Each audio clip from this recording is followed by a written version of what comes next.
Yes. Yeah. I had a question. How do you, every time I keep hearing the ads and on political message boards, I keep hearing people say, why support so-and-so Republican candidate when all they're going to do is bring us back to the Bush mess that caused this collapse? How would you answer something? How would you answer something like that to them, and how are you going to answer those same questions? Yeah, I would say Bush spent too much and allowed government to grow too much.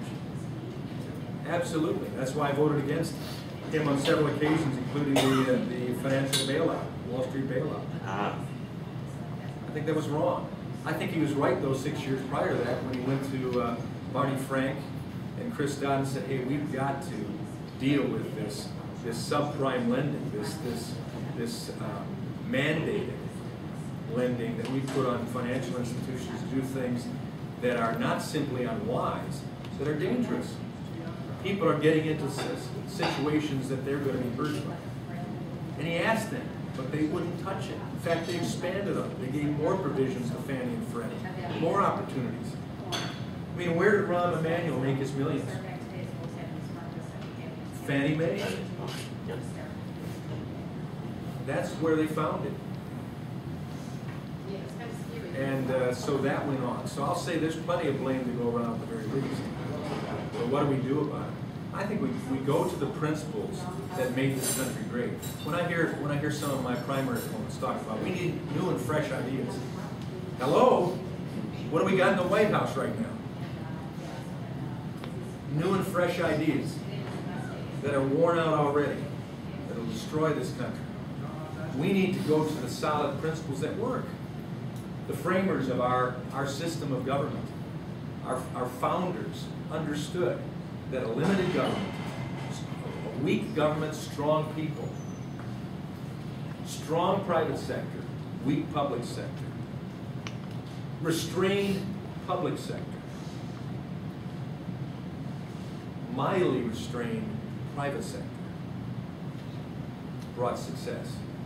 And it worked. It worked well.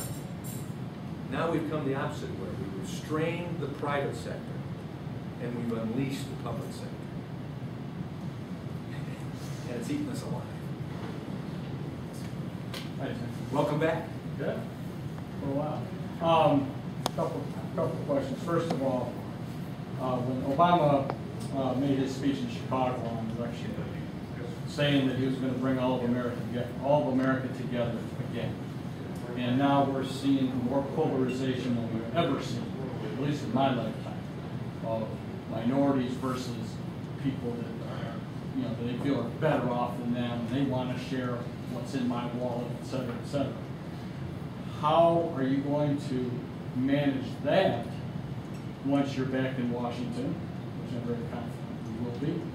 And number two, what's your strategy towards repealing some or all of the health care that's been shoved down our throat? It is a nation divided now. And did I mention it? I've spoken enough today, I sometimes forget where I mentioned that. But I know I've mentioned it a lot of times. That when we go around this district, whether it's on the street meeting people, or whether it's at home, or whether it's an event like this, I hear the two words more than I've ever heard in all of the years I've had the privilege of running for office. And that's the word fear, and that's the word scared. I'm scared of what's going on, or I fear for my future here in this country.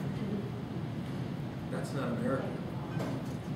That's, in the past we would debate issues. I don't agree with that. We got to change that. Now we've gone too far. How many times, Sue, have I heard a person stand up and say, "That's it. You think there's any hope?"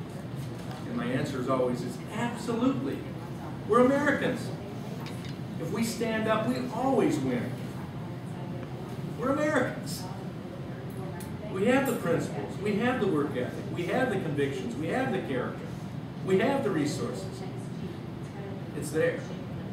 So I think we go back and we establish a solid course that says to America, wait a second, we've regained the reins of the powers that we legitimately have.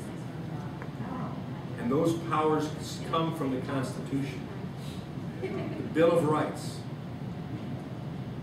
Article 1, Section 8, and Section 9 of the U.S. Constitution that says, Congress, you shall, enumerated powers, that's it.